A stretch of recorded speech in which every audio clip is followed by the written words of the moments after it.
नमस्कार दोस्तों, एक बार फिर से स्वागत है आप सबका। दोस्तों, आज इस वीडियो में आप सुनेंगे करवा चौथ व्रत कथा। तो चलिए शुरू करते हैं। बहुत समय पहले इंद्रप्रस्थपुर के एक शहर में वेश शर्मा नाम का एक ब्राह्मण रहता था।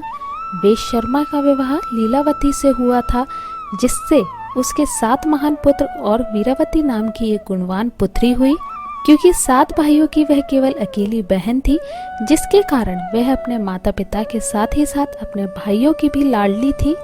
वीरावती जब विवाह के लायक हो गई, तब उसकी शादी एक उचित ब्राह्मण युवक से हुई।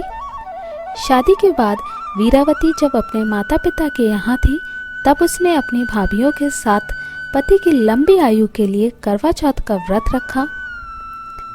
करवा चौथ के व्रत के दौरान वीरावती को भूख सहन नहीं हुई और कमजोरी के कारण वह मूर्छित होकर जमीन पर गिर गई।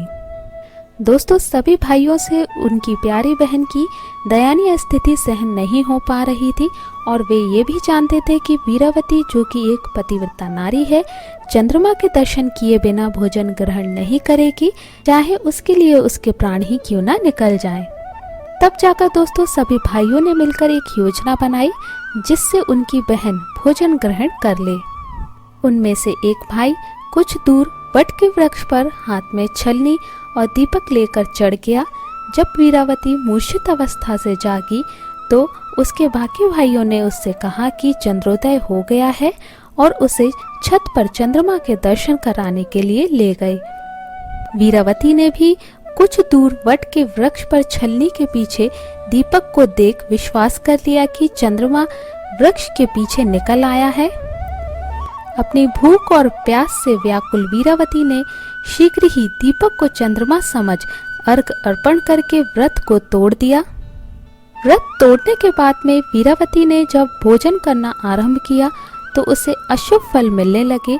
पहले कौर में उसे बाल मिला, दूसरे में उसे छींक आ गई और तीसरे कौर में उसे अपने ससुराल वालों से निमंत्रण मिला। पहली बार अपने ससुराल पहुंचने के बाद उसने अपने पति के मृत शरीर को पाया।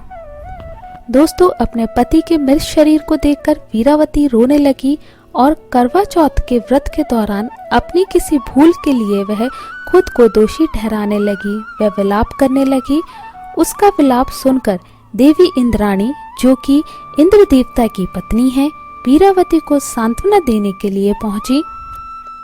वीरावती ने विलाप करते हुए देवी इंद्राणी से पूछा कि करवा चौथ के दिन ही उसके पति की मृत्यु क्यों हुई, और अपने पति को जीवित करने के लिए वह देवी इंद्राणी से विनती करने लगी। दोस्तों, वीरावती को दुखी देखकर देवी इंद्राणी ने उससे कहा कि उसने चंद्रमा को अर्घ दिए बिना करवा चौथ के दिन व्रत को तोड़ा था, जिसके कारण उसकी पति की असामयिक मृत्यु हो गई है।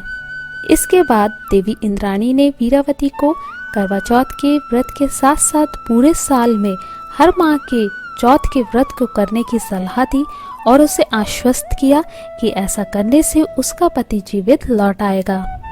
इसके बाद वीरावती सभी धार्मिक कृत्यों और मासिक उपवासों को पूरे विश्वास के साथ करने लगी।